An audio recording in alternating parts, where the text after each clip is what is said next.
Hi, and welcome to Straight Talk About God video. I'm Jack. So when is history not history? Well, from my research, history isn't history when you get it out of a history book. I mean, I never knew that history books could be so cockeyed.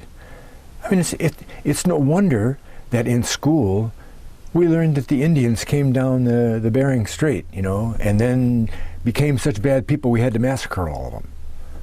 I mean, and if you've got a history book around, don't bother getting it out, okay? What I call this segment is bad history. Bad history. Look at this. This is what we're going to bore you with today. Here's 4 big history books, 2,600 pages, okay? And what we're going to go through is we're going to look for the people who we already know are Israelites by the name of Celts or Scythians, or some of the other names that we've talked about already, the Saka, the massacred, but mainly the Celts and the Sumerians. And we're going to just look through these 4 big books and find all the references to Celts and Scythians and so forth, okay? I mean, there's nothing in here, but it's important to do that, see, because we have to understand how most all of the stuff we hear about those people has no basis in reality, in history. It seems like the writers just, instead of doing their own research, they just compiled the first three books of history here were used by William McNeill to write his book.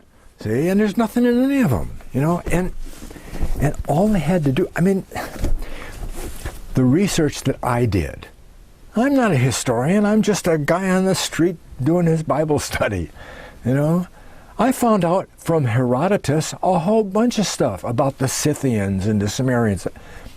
These guys quote Herodotus a lot, but no, nothing about the other people.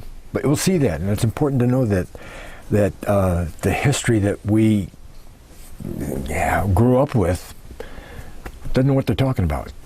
Okay? Why?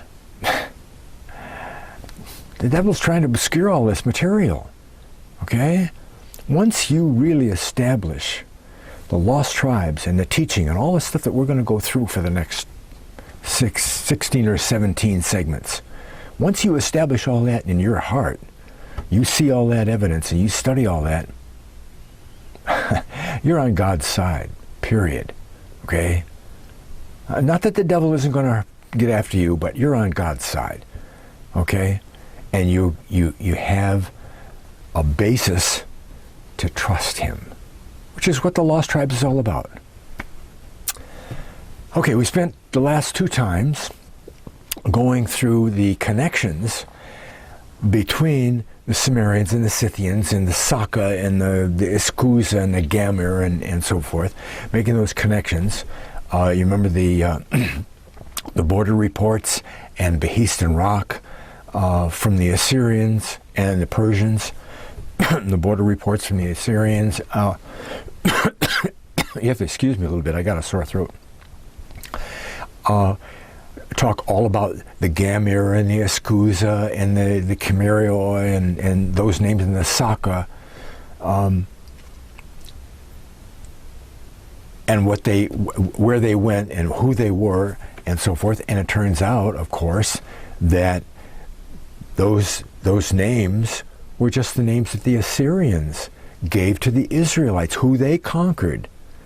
Okay, they conquered them, brought them up, put them all in that area underneath the Caspian Sea and the Black Sea and the Caucasus Mountains, and they called them different names. They called them by their own, what they wanted to call them. Okay, they didn't call them the House of Isaac. Okay? The Persians called them the Saka. the people of Sak, the Sak A in some places, because they took the house of Isaac and took off the E, Isak, and just left the Sak there. And they became the Saxons, which we'll run into a little bit today.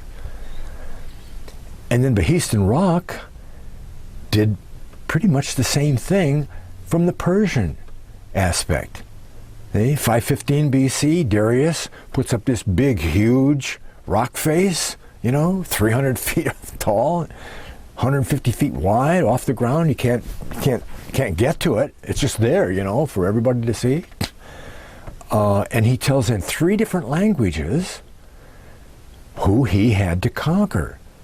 He came to the fore as the king of the Persian, the Medo-Persian Empire, which was 2 empires down from the Assyrians.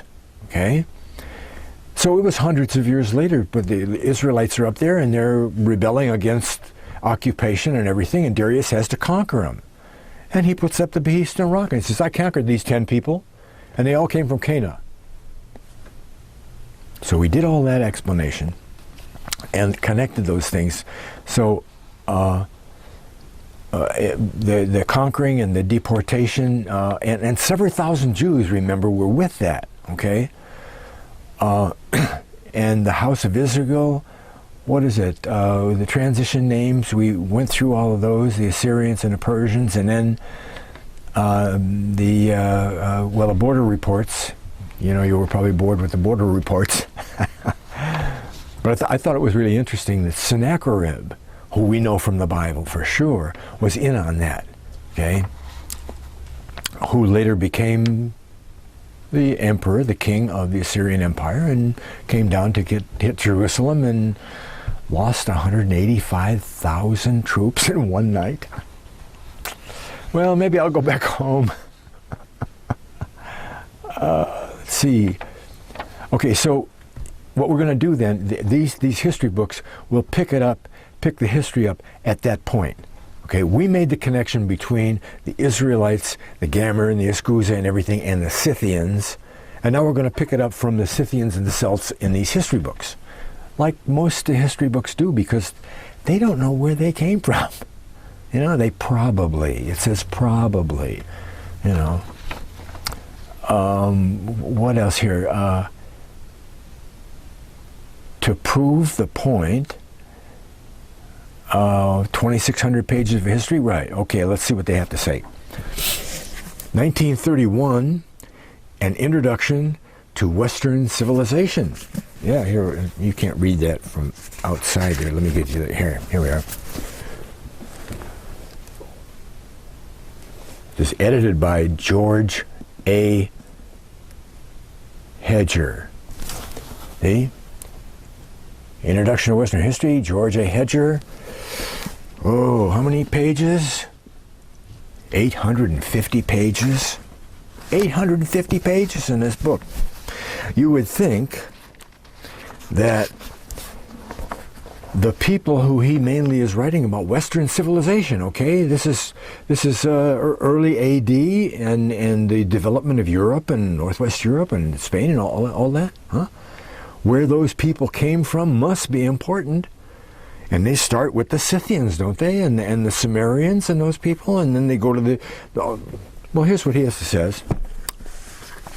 This is about the Teutons. Teutons. We know them as the Scythians, but he's calling them Teutons, because later on they were called Teutons. Teutonic peoples. Teutonic peoples were the Slavs and the Celts. So he mentions the name Celt. That's a big plus. Celts. In the development of the culture of the Teutons, the Teutons were backward. They were cut off for centuries from the quickening currents of the Mediterranean civilizations, and living more or less isolated groups in the northern coasts. They had advanced slowly. Well, the northern coasts, what does he mean then? That's up in the north part of Europe, right? We remember that the Sarmatians came through, pushed the the Scythians up into, some of them up into the north coast, up there. And do you remember Jutland? Remember that?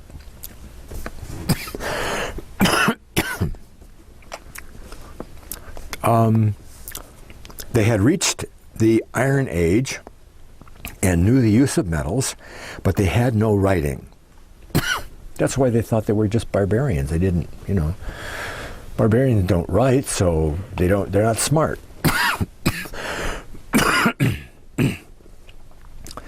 They lived in small villages. They hunted, they herded, they practiced simple agriculture.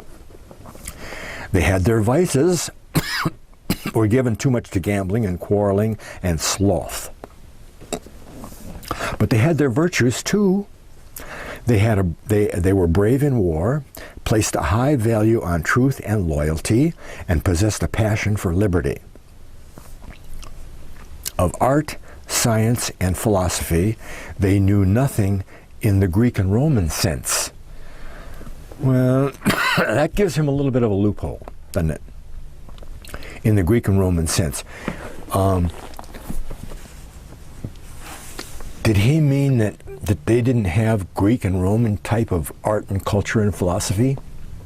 Or did he mean that they were so backward they didn't even know anything about all that stuff? I think that's what he means. I think he means that they were nothing like the Greeks. They didn't have any art, they didn't have any culture, they didn't have any philosophy, and da-da-da-da-da. They were barbarians. That's something we're going to get into heavily here. Barbarians. They're just barbarians. 45.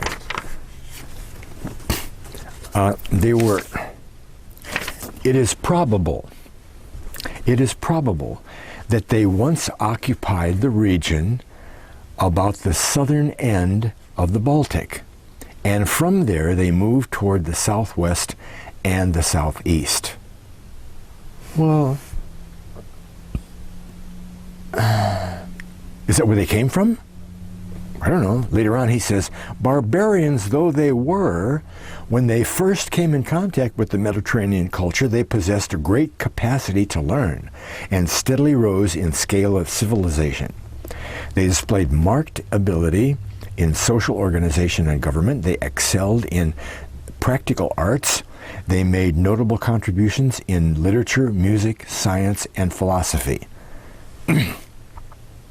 What, like overnight they came into contact with the Mediterranean cultures and then they became smart? Thus, the Latinizing of the northern peoples had never been affected. The German blood strain, we know who the Germans are, don't we? Huh? The genuine Scythians? He doesn't. The German blood strain remained essentially German. The language remained German. Of these Teutons, he's still talking about the Teutons here. Okay? Similar was the situation in the British Isles. A portion of the islands, what was later to be England, was to be sure conquered by Rome, and the population was to a degree Latinized. But with the invasions of the Anglo-Saxons, Israelites, Anglo-Saxons in the 5th century, the Roman culture was completely wiped out. And England, like the German lands, was to preserve her Anglo-Saxon language and was to build her culture in the English mold and the English spirit. Let me take a sidebar here. This isn't detailed. This is off the top of my head, right? Okay. But if you look at languages, now, I mean, I know, because my grandmother was German, I know that a lot of German winds up in English. English is practically based on German. Basic English comes right out of German. And German comes right out of Hebrew. Goes all the way back. English goes all the way back through to Hebrew. Why? Well, how can that be? Because it's all Israelites, right? It's all Israelites. It started with Hebrew. You put the Hebrew alphabet up to a mirror and look, the ancient Hebrew alphabet, and you look, and the letters look like our letters. Okay, page 166. Page 166, 55, 66. Okay, he's going to explain what he means by barbarians. And he's going to talk about them like they were savages. When we use the term barbarian here, as the Greeks used it, to denote men who had no share in Hellenic culture. They weren't Greek. They weren't foreigners living in Greece. That's not bad. That's not ugly. That's not savage. That's just they weren't Greek. Only insofar as Greeks prided themselves on their achievements and regarded their civilization as superior to all others did they give the word an invidious connotation. I think that's what he said. No, the Greeks said, they don't have that kind of culture. They're just barbarians. And the Romans did the same thing. Doesn't necessarily mean they were savages. Would they have called the Chinese at that same time if they knew what the Chinese were doing, you know, when they were over there inventing gunpowder? Would they call them barbarians? Because they weren't Greek. Okay? 228. 228, the medieval world may be divided along fairly sharp lines into an eastern and western half. The eastern half represents Roman civilization during a protracted period of decadence, little affected by the Teutonic invasions, which never secured a foothold there. The West had been barbarized. Well, wait a minute.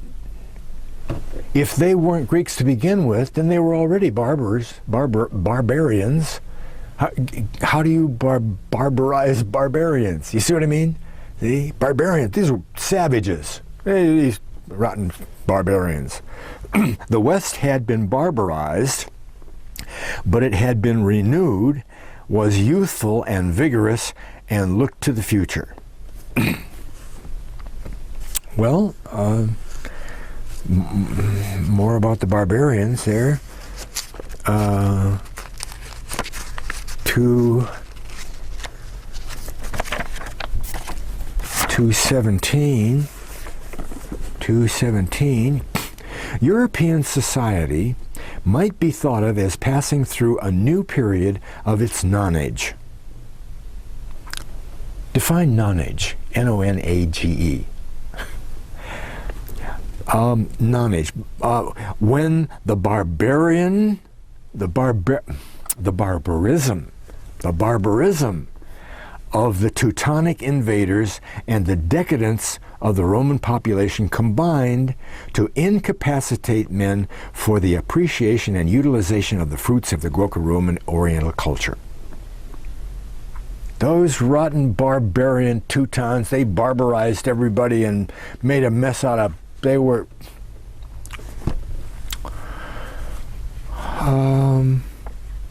let's see, now I think now we have to go back to 34 and 35. Wait a minute. 34 and 35. Didn't we do that already?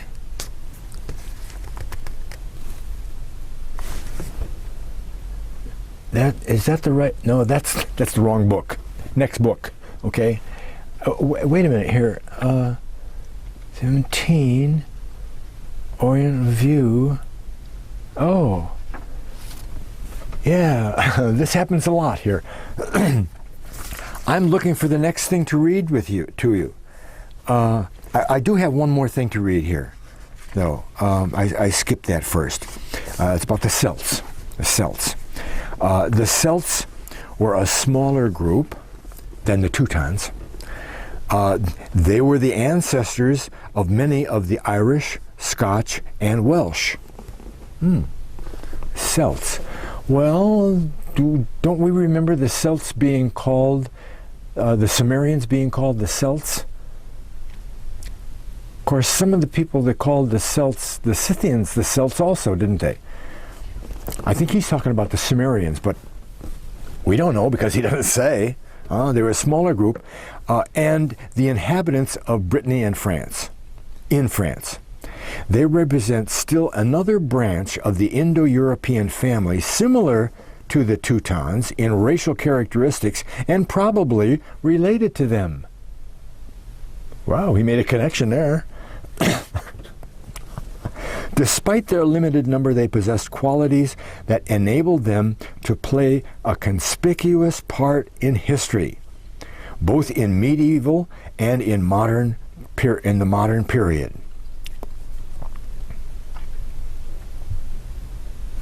That's all. That's all. That's all he has to say about the Celts. They played a conspicuous part in history, but I only give them 7 lines in a paragraph in an 850-page book. Who were these Celts? Where did they come from? Right? If these Celts were the ancestors of the Irish, the Scotch, and the Welsh, well then, wouldn't it behoove us, historically speaking, to know where the Celts came from? Did they just appear out of nowhere? He doesn't even say where they came from. Pretty good. Okay, 1956, Conquest by Man. Let me get you that opening page here. Conquest by Man. Okay? This is written by Paul Hermann, Mr. Man, in German guy, and it was translated. I mean, this is a good book here. This even got translated out of a foreign language into English. It's so good. Translated from the German by Michael Bullock. How many pages in this book here? Oh, 450 pages. 450 pages. 34, 35, remember?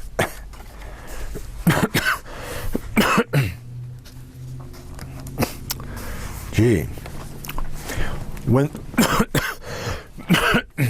when the Spanish deposits of gold, of tin deposits, began to run out, the tin veins of Brittany and Normandy, and above all the great tin mines of Scilly, Scilly, Scilly Isles, off the coast of Cornwall, Britain, stepped to the fore.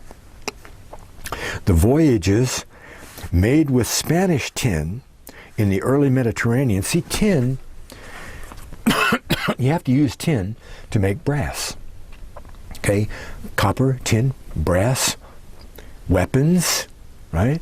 Tin weapons, copper weapons, they're too soft. Brass weapons are harder. And then iron, of course, okay? So there was a lot of brass going on in the olden times.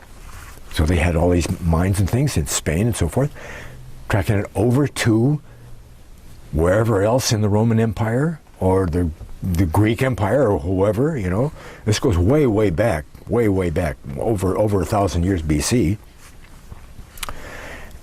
And then the tin mines in Britain become very important to us because of Jesus' great uncle, Joseph of Arimathea. Can't get into him right now. Okay. Of course, the Tartessans, Spaniards, I think, did not themselves sail as far as England. They themselves probably traveled only as far as the Uxisame,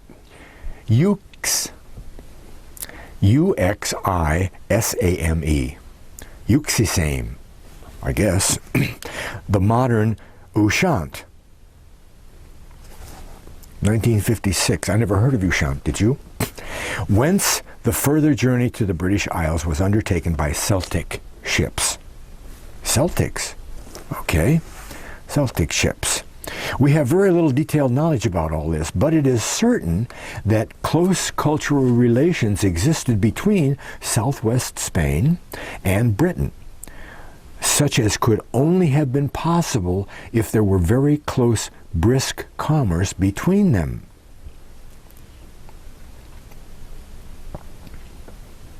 Well, they were all Israelites. All those Spaniards at that time were Israelites. You know? Mainly Milesians.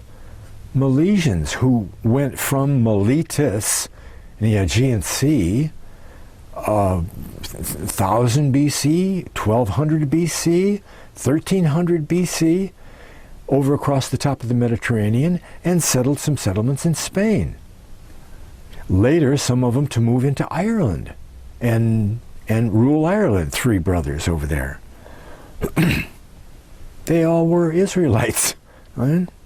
Because the Milesians came out of Egypt, out of the Israelites when they were there in Egypt, ruling Egypt. Remember, we talked about how long the Israelites ruled Egypt? 250 years at least, maybe a little bit longer, before the Pharaoh came down and said, "Hey, who was this Joseph guy? We don't know. I'm taking back over control of this country." And before that, a lot of migrations came out of Egypt and founded the city-states of Troy and Athens and Miletus, so forth. Tribe of Dan went pioneering all over the top of the Mediterranean, out with their cousins, the Phoenicians, out into the Atlantic and down around underneath the Cape Hope and over into the Pacific and all over the whole world to South America and North America. All of that was happening way early, 1000 BC. Wow. Metal bars in the Cretan oxhide shape dating from circa 1700 BC may have been found at Falmouth in Cornwall.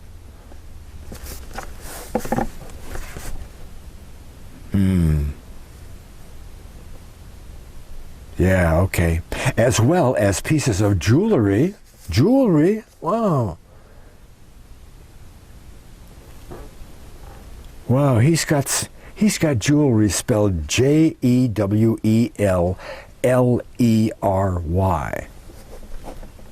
I thought it was Jewellery. Jewelry. Not jewelry, like most people say, but jewelry. Not jewelry. It's not an ancient book, you know.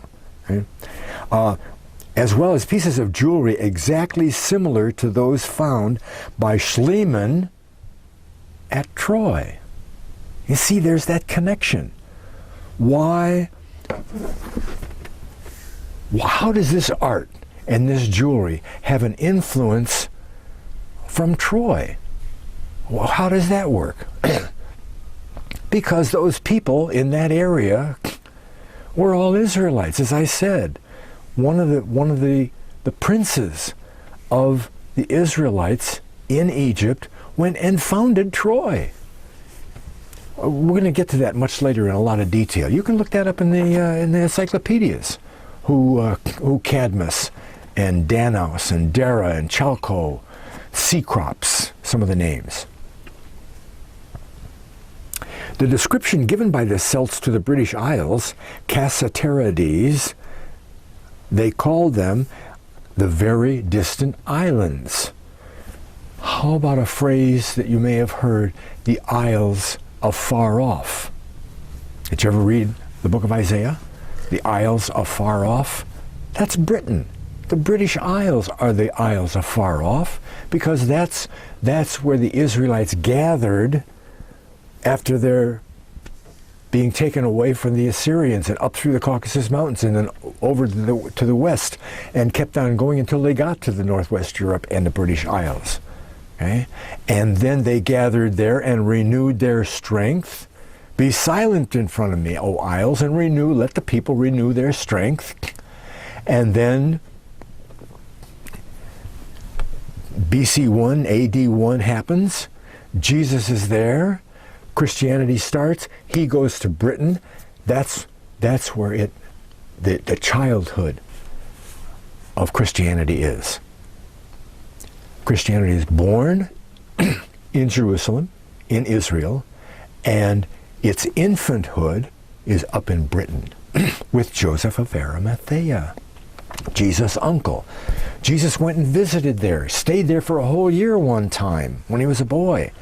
Went with Joseph on his ships, because Joseph had a big fleet of ships, and he was the minister of mines for Pilate. And what was he going to Britain for? For all the tin, right? He was the Israelite that took over the tin trade from the Milesians and the Celts and so forth, and by the time it got to Jesus' time, the Israelites still controlled it, right? The tribe of Asher was up there in the mines. The Israelites always controlled that up there. In fact, let me take another side road here while we're on this. The tribe of Dan always was in ships. As I said, they went everywhere. Their cousins, the Phoenicians, and they were called the Phoenicians too, they went everywhere, and they scouted out all the rivers, and they named all the places they went, they named after themselves. Okay? The Dniester, the Dnepr, the Don River is every place. The Don River, the Danube River. We talked about that a lot in previous segments. Well,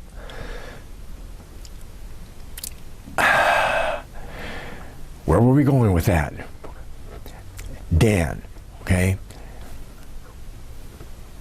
How did Dan end up in ships? Right? Well, he was one of Jacob's sons, right? And he was born, undoubtedly, he was born when Jacob was still up in Haran, working for Laban for those 16 or 17 years. By the time the family went to Egypt, when Joseph was ruling and they came over and they settled in Goshen and he did all that, by the time the family came to Egypt, Dan, if I remember correctly, was already 90. 90! Well, wait a minute, he wasn't more than 20 or so when they got back to the Promised Land, and they lived there for a long time. The boys growing up and had their families and became 70 people by the time they went to Egypt. Well, don't you think that Dan, while he was in Israel, it even says in the Bible in one place that they didn't go to war in this one time because Dan abode in ships. They were already in shipping, okay? So it's natural that they would make contact with their cousins up there in Tyre and Sidon, and they'd be out there on the Mediterranean going back and forth doing trade and so forth even before the family went to Egypt. And when they went to Egypt, it's just a short hop right over to Tyre and Sidon from Goshen. They stayed with the Phoenicians, and they traveled all around. Okay? Well, what was the date? Went to Egypt. 1853 or 4 BC. Well, gosh, after 100 years or 150 years, let's say Dan was with the Phoenicians for 50 years on the thing. He grew up and he did his family stuff, and then he went to the ocean and went around. So he was with them for 50 years. Then the family goes to Egypt, and for another 150 years, Dan is still running around. with the Phoenicians. There's a rock face over in Los Lunas, New Mexico. It's a whole big temple complex. Rock face about 4 feet square. And on it, in ancient Hebrew, almost verbatim, are the 10 Commandments. The whole complex is dated at 1000 BC. 1000 BC. And there's the 10 Commandments. Who knows the 10 Commandments? Huh? Israelites. Israelites. After the Exodus. Exodus is in 1453 BC. After the Exodus. So they had 400 years after the Exodus to come over and write that down. Okay? Hey, the Phoenicians and the tribe of Dan, they were over here in America way, way early. Way early. Okay? So the tin trade easily comes in at 1700 BC. Of course, they had brass. They did brass and gold and iron and so forth in Egypt, didn't they? Sure they did.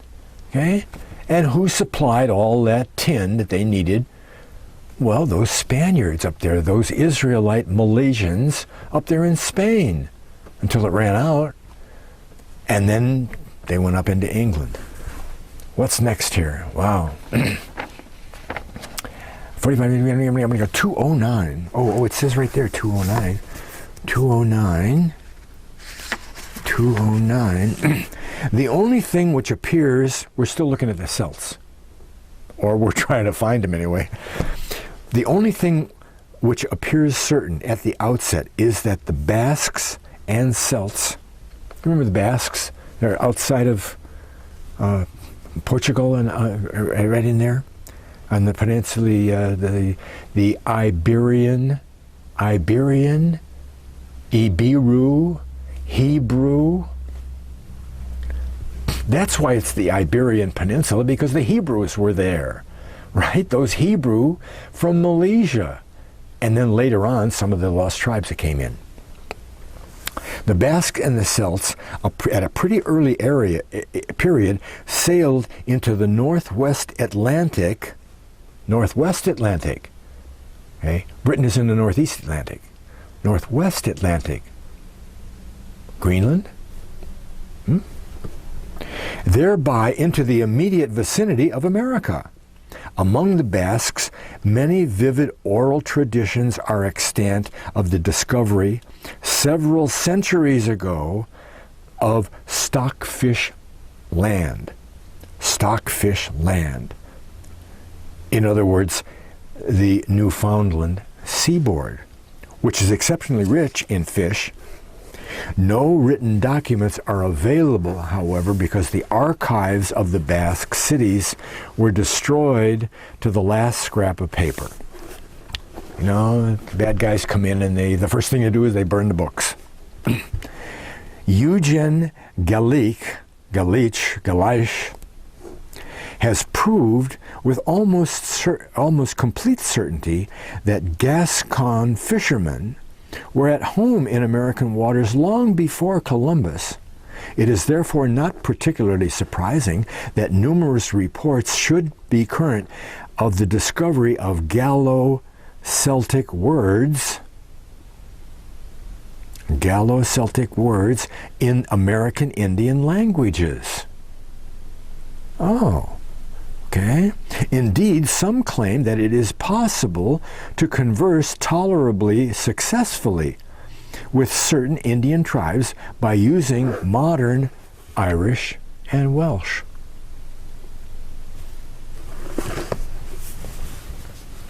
Well, wait a minute. Some of these Celts and Basques came over and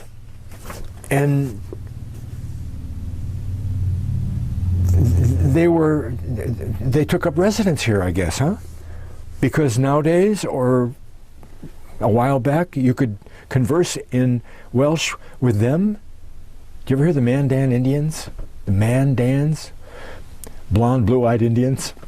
Blonde, blue-eyed Indians.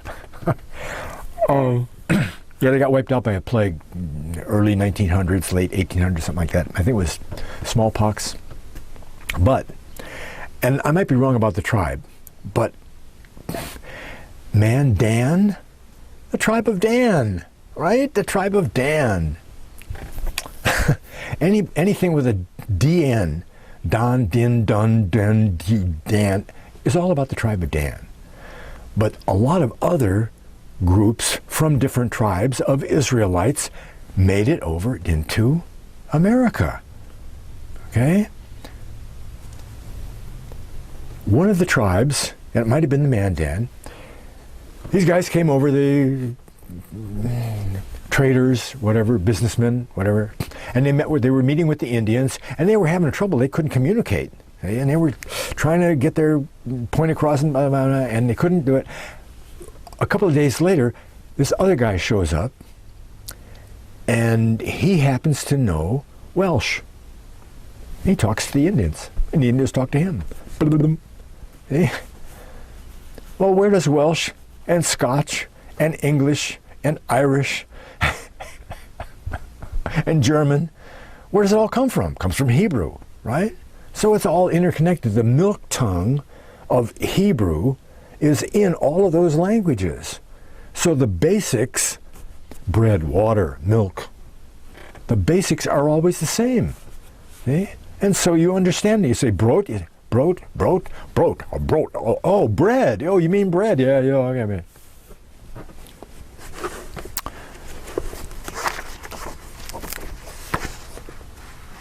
Well, we got the Celts mentioned there, didn't we? Yeah, shipping. Yeah, they did some shipping, and the Basques were there, and maybe they got to America a long time ago. Could be.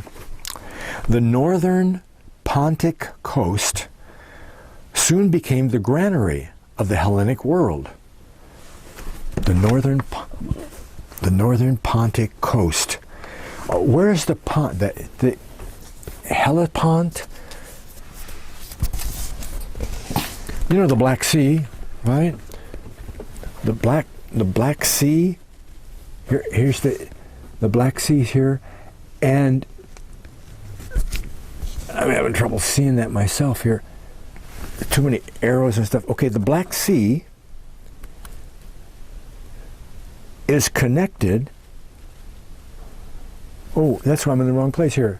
Okay, the Black Sea is connected to the Mediterranean through this waterway called Hellespont. So he's talking about, what did he say, the northern Pontic coast. So the Pont goes down through here, and the northern Pontic coast, is that right? Was what? Oh, up in here is a lot of grasslands. Up in the up north of the Pontic coast, where the Sumerians are listed there, there's a lot of grassland. Okay, and they grew crops. Okay, soon became the granary of the Hellenic world. Okay? And immediately all those features of a monopoly position developed, which are known to us from the present. It produced solely for export, epipressy was the technical expression, especially for export, which meant that the Scythian husbandman grew wheat alone and nothing else. He planted a few acres of cheap crops adequate for his own use. Okay? The wheat, which was devoted to a major portion of his land, was for foreigners. It went to the dealers at Olbia, and what the Scythian, he mentioned the Scythian, and what the Scythian obtained for it. Oh, see, he's calling these people the Scythians, right? Okay, gee. And what the Scythian obtained for it, he spent on all sorts of luxury commodities. The Greek landing on the Pontic coast from Attica observed with a shudder the Greek people, okay, Greek people landing on the Pontic coast from Attica observed with a shudder the wine that was drunk there neat. The Greeks showed up and they said they saw these guys drinking wine. Neat. Ooh. Wait, ooh. Oh. Thereafter, the expression Scythia, boozing. Boozing. The house of Israel always were drunkards. The drunkards of Ephraim in the Bible, right? What do you do? Eh? Those drunken Israel. Scythian boozing was throughout the whole Greek world to describe barbaric immoderation. Scythia boozing. Those boozing Scythians, all the same, they were thoroughly disgusted by the fact that the Black Sea Greeks wore long trousers just like the Scythian or Persian barbarians. Scythians wore long trousers. Well, we got a lot about the Scythians in here, didn't we? Yeah. Okay. Let's see. There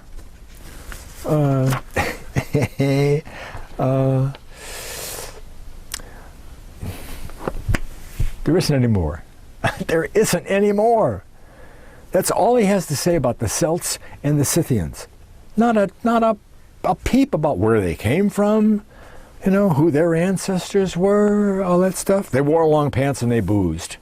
And they grew wheat, and the Celts, they did some shipping and so forth. Sumerians? No, nothing about the Sumerians. Nothing about the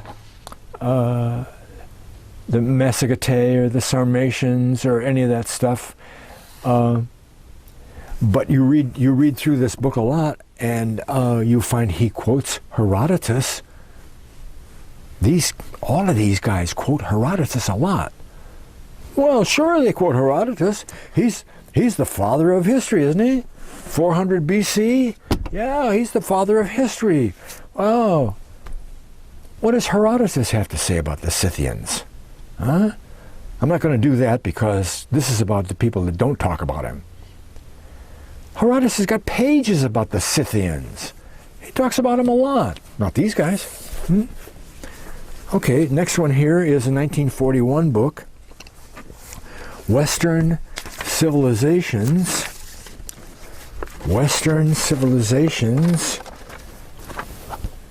Their History and Their Culture. This is 7th edition. This book is so good, it was done 7 times, right? Edward McNell Burns, 7th edition.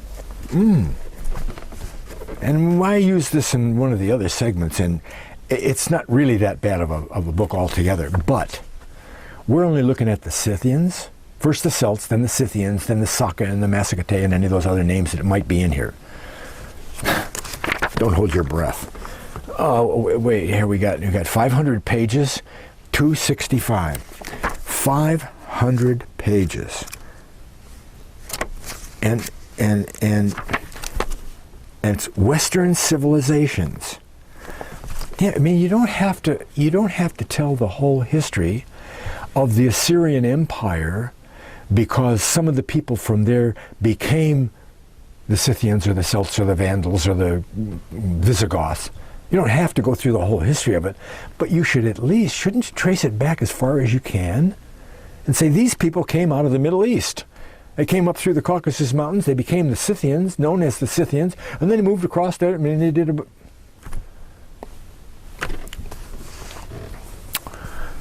100.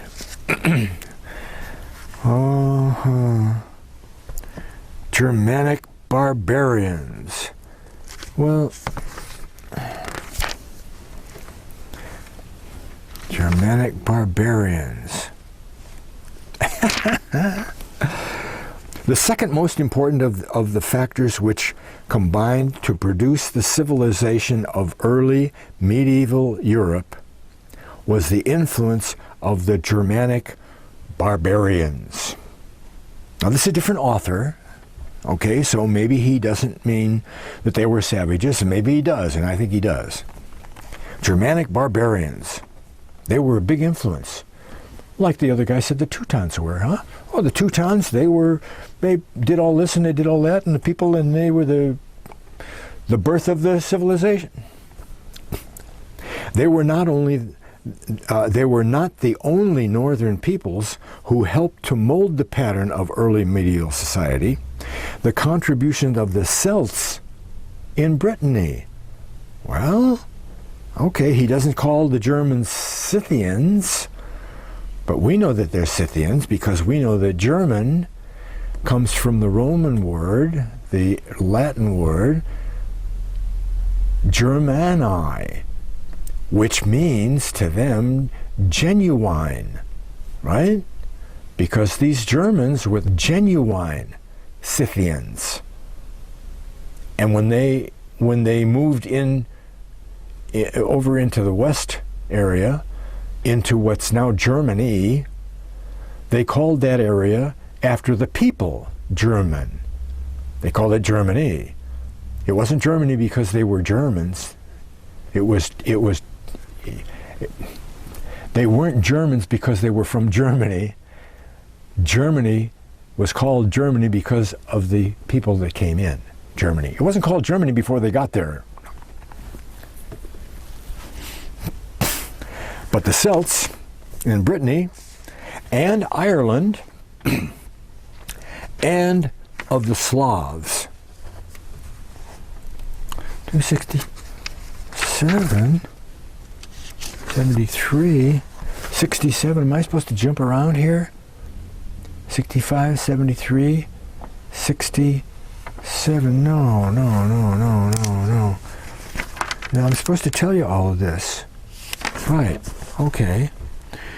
Where the Germans came from originally, you can answer that question from the last couple of segments. Where the Germans came from originally is a problem upon which scholars disagree. Well, of course they disagree. Nobody agrees on where they came from. Eh? Well, they probably came from the East Asia. That's what he says here. But they seem to have migrated into Northern Europe from Western Asia. Well, that's true. You know, where did they come from before that? By the beginning of the Christian era, they had come to be divided into several peoples. Well, he's going to say what I told you, right? These Germans, these Scythians, this huge group of Scythians that were made up of different tribes, different groups of the different tribes of Israel. Scythians weren't always all one tribe, you know. The Scandinavians, Scandinavians, the Vandals, Goths, Franks, Alemanni, Burgundians, Frisians, Anglo-Saxons, Dutch, and so on, both in language and physical characteristics, they bore some affinity to the Greeks and the Romans. Oh yeah? Julius Caesar was impressed by their value as warriors. Finally, by the time of Constantine was Briton, born in Britain. Mother was born in Britain. She was British. His father was Roman.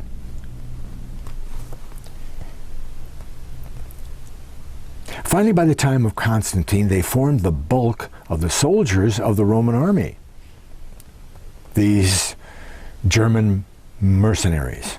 In 378 AD, the Visigoths, angered by the oppression of the imperial governors, raised the standard of revolt. They overwhelmed a Roman army at Adrianople and then marched westward into Italy.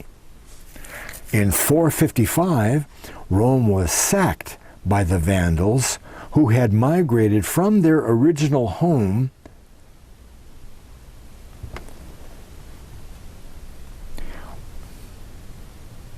Where was the original home of the Vandals? Weren't the Vandals the Israelites? So either they were the Sumerians or they were the Scythians, right?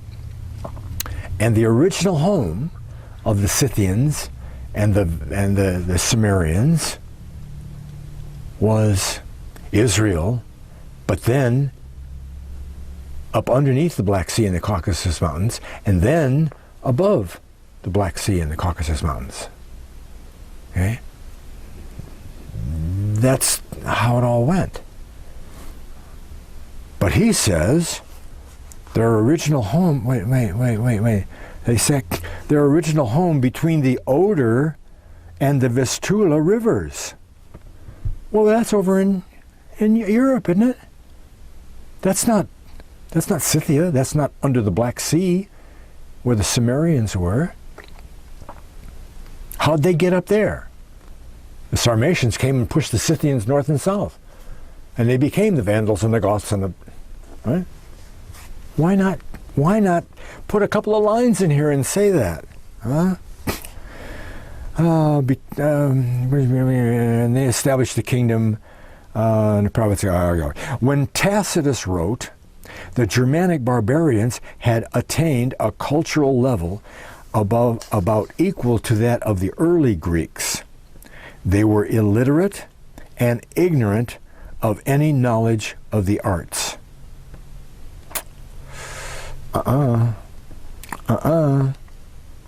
We'll see next time in a lot of detail. So some of the stuff that they dug up, archaeological stuff. Their homes were rough timber, plastered over with mud. While they had achieved some development of agriculture, they preferred, these people are savages, aren't they? They preferred the risks of plundering expeditions to the prosaic labor of tilling the soil. Nearly all of the work was done by women and old men and other dependents. When not fighting or hunting, the warriors spent most of their time sleeping and carousing. Gambling and drunkenness were glaring vices, but, if we can believe the testimony of Tacitus, sex morality was singularly pure. Monogamous marriage prevailed, except in those cases where the chief might be permitted to marry more than one wife for political reasons. Adultery was rare and severely punished. Divorce was almost unknown. In some tribes, even widows were forbidden to remarry. Heavy stuff. I can't relate that to anything I know about any of the pagan cultures, non-Israelite cultures. I can't relate that to any culture that I know except Israelites. Strict laws about marriage. Yeah, I know Solomon had 1,000 of them, but, doesn't mean he was right. Originally, the German tribes, now you see these guys live in a mud floor, thatch roof, they were dirty, they never took a bath, they never wrote anything down, they were ignorant, they were nothing. Listen to this next part. Originally, the German tribes had no kings. Right? They had chiefs elected by the freemen. That's pretty progressive, isn't it? But these were little more than ceremonial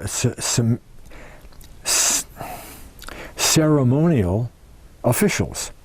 In time of war, a military leader was elected and endowed with considerable power, but as soon as the campaign was over, his authority lapsed.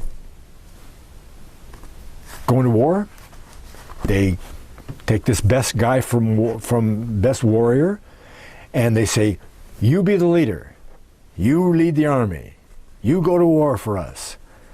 And when the war is over, he goes back to the farm. And the king, the elected king, takes over. Wow, whoever did that? Huh? You find a good example of that, though, in Caradoc. Caradoc, around 50 A.D., life of Paul in there. Caradoc becomes the Pendragon, centered in Wales, Britain. He comes the Pendragon. What is the Pendragon? The Pendragon is the guy that the people elect to run the war. He was the one that ran the war against the Romans when they came down. You see, Britain was never fully conquered. They didn't even go to Ireland, which is, that boggles your mind. Why didn't they go to Ireland? Ireland was just one big rock with nothing on it? No. But they couldn't fully conquer Britain. All those Israelites that were in Britain, up in north and down south, Hadrian had to build a wall, right? Couldn't conquer them all. Couldn't conquer all of Wales either. Okay? But Caradoc, he went against, with a smaller army, of course, the very best legions that Rome could send over there. He beat them all. He gave them such a whipping, you know. He took refuge at one point with one of his cousins, the Queen of the Brigantes, and she betrayed him. She turned him in. He was asleep, tied him up, boom. Him, his father, his grandfather, and all his kids, all 4 generations, off to Rome. Conquered heroes. You know what they did with those people in Rome? Oh, good story, but we can't get into it. But he was the Pendragon. He wasn't the king. He was the Pendragon. Elected. Well, these are just savages. Dirt floor savages. Okay. Oh, there's a whole lot more here. Listen to all these savage things that they do. Above all, they were largely responsible for several elements of feudalism. The conception of law as the outgrowth of custom, and not as the expression of the will of the sovereign. Common law. Common law. Will of the people. The common law is the common law of the people. The king doesn't make up the rules. Number 2. This is a great one here. The idea of law as a personal possession of the individual, which he could take with him wherever he went. The Romans only said territory. These people, these barbarians with dirt floors and didn't know anything and were ignorant, never wrote anything down, they said, you got the right to life, liberty, and the pursuit of happiness no matter where you live. It's an inalienable right. Does that sound familiar? Oh, these are barbarians. Barbarians, they don't... They're just doing it God's way. You know, I guess God's a barbarian. It wasn't Greek, was he? I don't know. You know. Okay. 3, the notion of a contractual relationship between rulers and subjects. They had a constitution. Oh, barbarians, yeah, constitution. Okay. The theory of an honorable relationship between lord and vassal, growing out of the Germanic institution of the comitatus, or military band, in which the warriors were bound by pledges of honor and loyalty to fight for and serve their leader.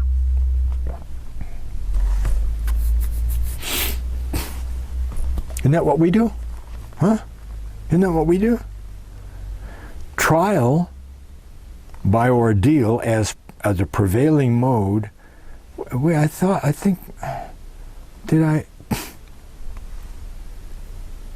was something about obedience in here. Oh yeah, the contractual relationship subject. Reciprocal obligations of protection by the king and obedience by the people. A contractual relationship. Exactly what we have. What we're supposed to have, what we don't. Okay? The idea of elective kingship. Again.